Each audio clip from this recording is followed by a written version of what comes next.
FW ka ba? Umuwi ka na dito. Daily health, daily wealth. Guys, it's MJ Revalo, aka the Detox King. And here in this channel, I talk about health and wealthness. Sometimes I talk about health, sometimes I talk about wealth. So ba't ko nasabing umuwi na lang kayo?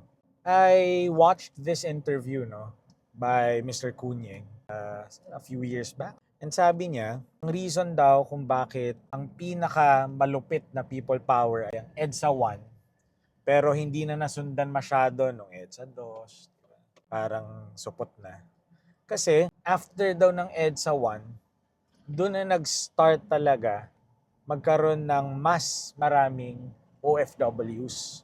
Marami nang nag-start mag-alisan ng bansa. And ang characteristic kasi ng mga OFWs, tulad mo, kung OFW ka, mas strong ang personality, mas matapang, no? Mas malakas ang loob. Ikaw ang naghahanap ng pagbabago. Ikaw ang palaban, okay? So, ikaw na OFW, ikaw kasi ang naglakas ng loob, umalis ng bansa para maghanap ng mas magandang kita or mas magandang future para sa pamilya mo. Ngayon, dahil marami nang nagsialisan, sinong natira? Mga soft-spoken daw. Mga hindi ganun palaban ng mga Pilipino. So doon na rin nag-start talaga yung rise nung corruption, di ba? Wala nang masyadong nagrereklamo. Kaya pakorap ng pakorap dito sa Pilipinas. Ganun ang sabi niya. And si Mr. Kunyeng is the consultant, to international or foreign investors that are willing to invest in the Philippines. So kailangan niyang sabihin yung sitwasyon ng Pilipinas, kung okay ba mag-invest dito sa Pilipinas, ganyan.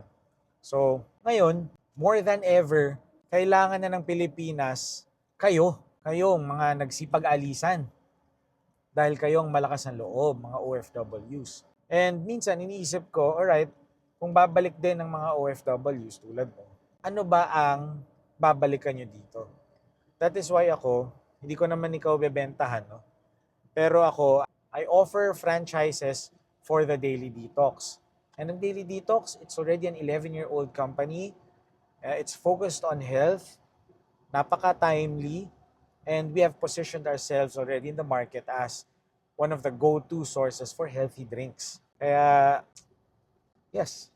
So kung OFW ka, may babalikan ka pa rin dito sa Pilipinas. Tulad ng mga opportunities na to. So ang message ko, bumalik ka na.